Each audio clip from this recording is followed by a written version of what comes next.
আপনি আমি চিরজীবন ভূমণ্ডলে থাকবো না, বিদায় নিয়ে চলে যেতে হবে। কিন্তু ভাইরা আমার বন্ধুরা, বিদায় নেওয়ার আগে আমার মালিক বান্দা বান্দীদেরকে শিল মেরে মোহর মেরে কুরআনুল কারীমের মধ্যে ঘোষণা দিচ্ছেন, ও জগৎবাসী শুনে রাখো, বিদায় তো তোমরা নিয়ে নিবা, কারণ কুল্লু নাফসিন যায়িকাতুল মাউত, সমস্ত নফসগুলোই মৃত, সমস্ত নফসগুলোই তারা কি হলো ভাই বুঝতে পারে আগের জায়গাতে রাখেন, সমস্ত নফসগুলোই তারা মৃত্যুর পেয়ালা পান করতে হবে, আগের জায়গাতে নেই। সমস্ত নফসগুলোই মৃত্যুর পেয়ালা পান করতে হবে, মৃত্যুর পেয়ালা পান করতেই হবে। কিন্তু ভাইয়ারা আমার বন্ধুরা, মাওলা রব্বে কারিম ডাক দিয়ে বলেন, ওরে বান্দা বান্দি শুনো, মৃত্যুর পেয়ালা পান করার আগে আগে তুমি নিজে নিজেকে স্বয়ং সম্পূর্ণ করে নাও। কিসের মাধ্যম দিয়া রে? সুন্নতে নববী দিয়া। কিসের মাধ্যমে দিয়া রে? সুন্নতে এলাহি দিয়া। কিসের মাধ্যমে দিয়া রে? আদাব দিয়ে। কিসের মাধ্যমে দিয়ে রে? আদব দিয়ে, আদাবুল মুফরাদ দিয়ে। রে বন্ধু, শুধু তাই না, মালিক ডাক দিয়ে বলে, শুনো, কুল ইন্নাল মাউতাল্লাযী, ওগো নবী আপনি জানিয়ে দেন, যারা মৃত্যুবরণ করে নিবে, জুড়ে বলেন মারহাবা। মৃত্যুবরণ করবেই, বাধ্যতামূলক, তবে আপনি তাদেরকে জানিয়ে দেন মৃত্যুর আগে যেন তারা তাদের আত্মটা শুদ্ধি করতে পারে। জুড়ে বলেন মারহাবা। প্রশ্ন আসে, আত্মশুদ্ধি করব আমি কেমন করে? আরেক আয়াতের মধ্যে আল্লাহ আলোচনা করেন, ইন্নাল্লাযীনা ইউবাইউনাকা ইন্নামা ইউবাইউনাল্লাহ।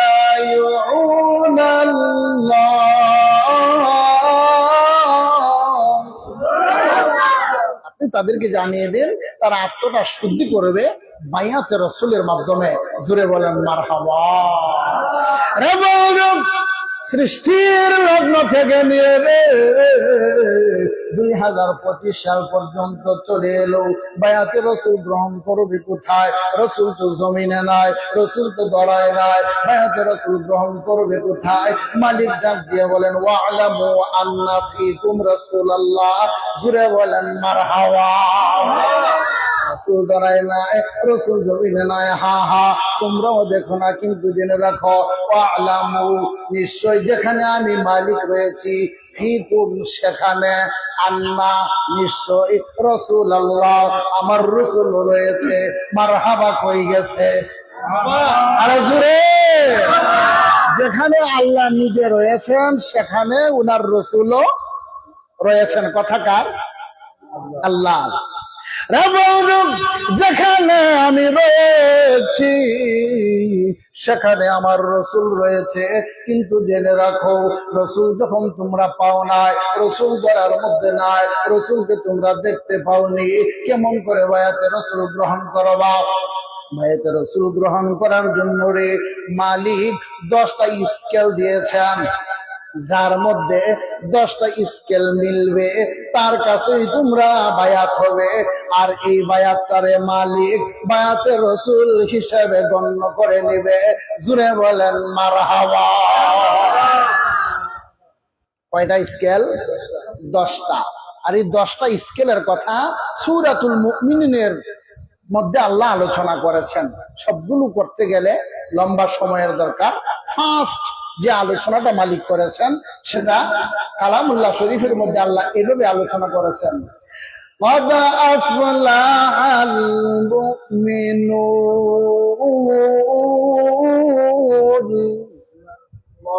এক নম্বর যেটা হলো সেটাই হলো মুমিন হওয়া।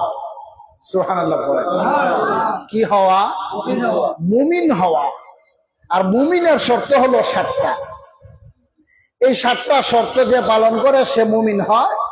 আর মুমিনের শর্ত, ফার্স্ট যে শর্তটা হলো সেটাই হলো ইমানদার আগে হওয়া। সুবহানাল্লাহ বলেন।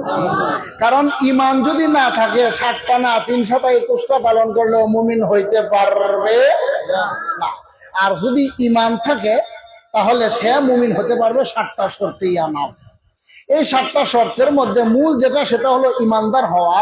আর এই ইমানদার হওয়ার মূল যে শিখর সেটাই হলো সমস্ত কিছু দূরে রেখে সর্বপ্রথম আমার রসুলকে তুমি ইমান মানো। সুরে বলেন মারহাবা। রসুলকে যদি কেউ ইমান মানে তাইলে 1 নম্বর ইমানের শাখাটা তার পালন হয়ে যায়। আর যদি সমস্ত কিছুই মানলো 1 নম্বরটা সে মানলো না, তার ইমান হবে না।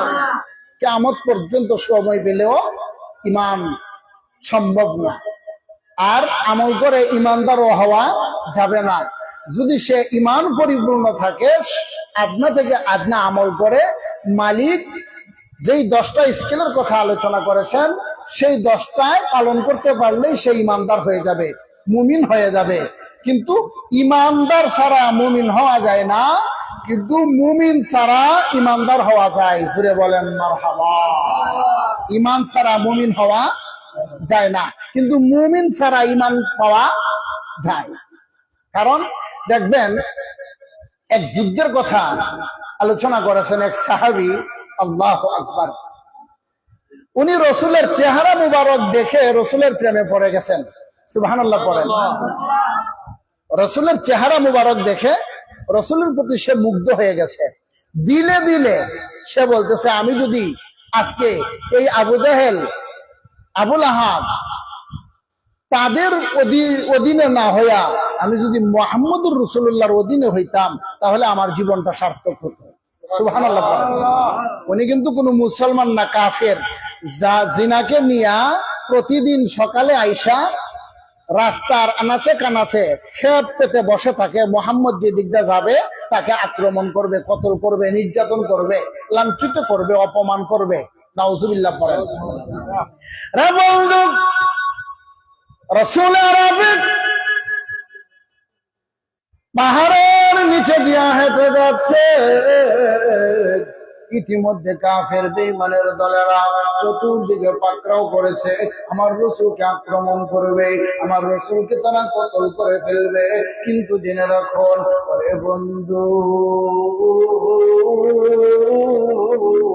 ওই ইহুদি সেনাপতি সে দেখতেছে রাসূল আসতেছে, কিন্তু একবার তাকাই সূর্যের প্রতি, আবার তাকাই রাসূলের চেহারার প্রতি। জুড়ে বলেন মারহাবা। আমরা আসলাম কারে কতল করার জন্য? রাসূলের চেহারার প্রতি তাকাইলে এত সুন্দর দেখা যায়, আবার সূর্যের প্রতি তাকাইলে দেখা যায় সূর্যের চেয়েও আরো সৌন্দর্য লাগে রাসূলের চেহারা মোবারক। কেমন করে আমি এমন রাসূলকে, মুহাম্মদকে মারবো, কেমন করে আমি কতল করব? সে দেখা তার ভিতরে একটা প্রশান্তি জাগলো, তার ভিতরে ভিতরে সে এরাদা করলো যে যদি আমি তাদের অধীনে না হইয়া মুহাম্মদের অধীনে হইতাম আমার জীবনটা সার্থক হয়ে যেত। মনে মনে শুধু সে এই নিয়তটা করছে। সুবহানাল্লাহ। নবীজি পাহাড়ের নিচে দাঁড়ানো, ইতিমধ্যে দেখা যায় পাহাড়ের উপর থেকে কাফের বেঈমানের দলেরা পাথর দ্বারা আঘাত করবে। তারা পাথর দ্বারা আঘাত করবে। যেই ইহুদি দিলে দিলে তার তামান্না ছিল মুহাম্মদের অধীনে যেন সে চলে যায়, মুহাম্মদের অধীনে হতে পারলে জীবনটা সার্থক হবে। ওই কাফের বেঈমান তখনও কিন্তু কাফির আমাদের নজরে, কিন্তু দৌড় দিয়ে সামনে চলে গেলেন। তার সাথী ভাইয়ারা পাথর মারলো, ওই পাথরটা এই কাফের বেঈমানের পিঠের মধ্যে সে নিয়ে নিল। জুড়ে হবে সুবহানাল্লাহ। পাথর মারছে রাসূলের উপরে, কিন্তু সে দৌড় দিয়ে গিয়ে তার পিঠে পাথরটা নিল, সে পড়ে গেল। তার সাথী ভাইরা বলে, বিষয় কি? হে আমরার সেনাপতি, সে আমরা নিয়ে এলো, আমরা তারে মারতাম মুহাম্মদ রে, কিন্তু এখন আমরা মারি, সে গিয়ে আবার তারে গিরা। আমরা পাথর মারি মুহাম্মদের উপরে, আর সে গিয়ে নিজে পাথর পিঠে নেয়, কারণটা কি? আরেকটা পাথর মারলো, দেখি আবার একই অবস্থা করে কিনা। দেখা যায় হ্যাঁ, সে তো এক পাথর খেয়ে পড়ে গেল। দ্বিতীয় পাথরের সময়ও আবার লাফ দিয়ে রসুলের সামনে এসে হাজির হলো, যেন আমার রসুলের গায়ে পাথর না লাগে। সুবহানাল্লাহ। রে বন্ধু, এমন ভাবে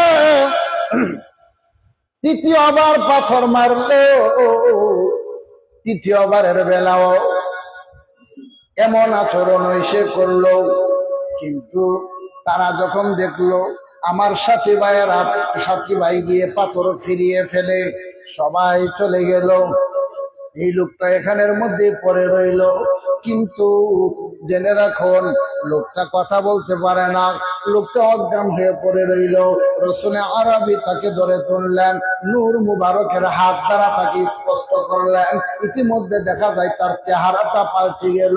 কাফের বেঈমানের চেহারার প্রতি তাকাইলে কোনো মায়া লাগে না, কিন্তু ইমানদারের চেহারার প্রতি তাকাইলে কালা হলেও বালা লাগে। জুড়ে বলেন ঠিক কিনা?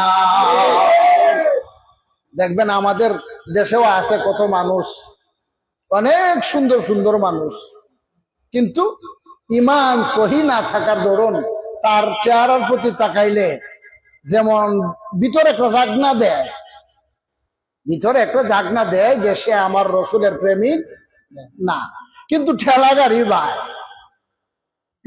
বিশ্রী চেহারার অধিকারী। মিলাদের নাম শুনলে ঝাঁপায়া পড়ে, মাজার জিয়ারতের নাম শুনলে ঝাঁপায়া পড়ে, ওলিয়া উলিয়ার কোন শানে ডাক দিলে হে ঝাঁপায়া পড়ে। দেখবেন এই রিস্কাওয়ালা ঠেলা গাড়িওয়ালার চেহারার প্রতি তাকাইলে আলাদা একটা মায়া লাগে। জুড়ে বলেন ঠিক কিনা? রে বন্ধু, নূরের রসুল নূর মুবারকের হাত মুবারক দ্বারা তাকে স্পষ্ট করার সাথে সাথে চেহারাটা পাল্টে গেল। ইতিমধ্যে দেখা যায় রসুলের থুতু মুবারক আনিয়া তার মুখের মধ্যে লাগালো। ইতিমধ্যে সে কথা বলে, ডাক দিয়ে বলে, ইয়া রাসূলুল্লাহ, ইয়া হাবিবাল্লাহ, আমি আপনাকে দূর থেকে দেখিয়া ঈমান এনেছি। কথাটা বলে রে ইন্তেকাল করলো। ইন্না লিল্লাহি ওয়া ইন্না ইলাইহি মারহাবা। সে কথা বলতে পারে না, উঠতে পারে না, দাঁড়াতে পারে না, কিন্তু রসুলের থুতু মুবারক লাগানো মাত্রই সে কথা বলতে পারে। কথা বললো কি, যে আপনাকে দূর থেকে দেখে আমি ঈমান এনেছি, কিন্তু আমি প্রকাশ করতে পারছি না। কথাটা বলেই সে ইন্তেকাল করলো। সাহাবায়ে কেরাম দৌড়ে আসলেন, ইয়া রাসূলুল্লাহ, আমরা শুনছি আপনার উপর আক্রমণ চলছে। বলে, হ্যাঁ তোমরা শুনছো, তবে এই আক্রমণটা আক্রমণ নয়, এই আক্রমণটা হলো তোমরা জমিন থেকে কোনো জান্নাতি মানুষ দেখার জন্য এই আক্রমণ। ইয়া রাসূলুল্লাহ, জান্নাতি মানুষ জমিন থেকে দেখার আক্রমণ কেমন করে? বলে, হ্যাঁ তোমরা কি কোনো জান্নাতি মানুষ দেখতে চাও? জি হ্যাঁ, আমরা দুনিয়া থেকে জান্নাতি মানুষ দেখতে চাই। বলে, তাহলে তোমরা তার প্রতি তাকাও। আরো জোরে, আরো জোরে। যদি জান্নাতি মানুষই দেখতে চাও তার প্রতি তাকাও। সাহাবায়ে কেরাম আরজ করে নিয়ে, রাসূলুল্লাহ, এই লোকটা তো আপনাকে আক্রমণ করার জন্য আসছে, আজকে অনেক বছর যাবত তাদের সাথে চেষ্টা করে আপনাকে কতল করবে, সে জান্নাতি হলো কেমনে? বলে, হ্যাঁ, যদিও নামাজ পড়তে পারে নাই, যদিও রোজা রাখতে পারে নাই, যদিও হজ করতে পারে নাই, ইসলামের কোনো আইন সে মানতে পারে নাই, সে ঈমান আনার সাথে সাথে তার মৃত্যুবরণ হয়ে গেল। ঈমান প্রণয়ন করার পরে আর কোনো আমলে জড়িত হতে পারলো না, কিন্তু সে যে দিলে দিলে তামান্না সে ঈমান আনলো, এর উসিলা করে আমার আল্লাহ তাকে মাফ করে দিয়ে তাকে জান্নাতের অধিবাসী বানিয়েছে। এজন্য ভাইয়েরা আমার, বন্ধুরা, ইমানদার হতে গেলে আপনার নামাজ, রোজা, হজ, যাকাত এই সেই কোনো কিছুর প্রয়োজন পড়ে না, কিন্তু ঈমান রাখার জন্য এগুলোর প্রয়োজন পড়ে। কথাটা বুঝে আসছে? ঈমান আনার জন্য এগুলোর প্রয়োজন পড়ে না। ঈমান আনতে রাসূল যথেষ্ট, 7টা শর্ত। কিন্তু ঈমান আনার পরে ঈমানকে টিকায়া রাখতে গিয়া আপনার নামাজ, রোজা, হজ, যাকাত সব কিছুর প্রয়োজন পড়ে। ঈমান নাই না, নামাজ, রোজা, হজ, যাকাত করলেও কোনো কাজে আসবে না। এজন্য ভাইয়েরা আমার, বন্ধুরা, পিসা হুজুর আমাদের বলছেন, আপনাদের যে সময় দেওয়া হয়েছিল সময় ওভার যেন না হয়। এরপরেও প্রায় আধা ঘন্টার মতো ওভার হয়ে গিয়েছে। আমি আর সামনে বাড়ছি না, তবে একটাই আমার এই কাজীবাড়ি দরবার শরীফ থেকে আমি আপনাদেরকে উদারত আহ্বান হিসেবে জানাচ্ছি যে আমরা জীবন চলে যাবে, ঈমান যেন না যায়। টাকার বিনিময়ে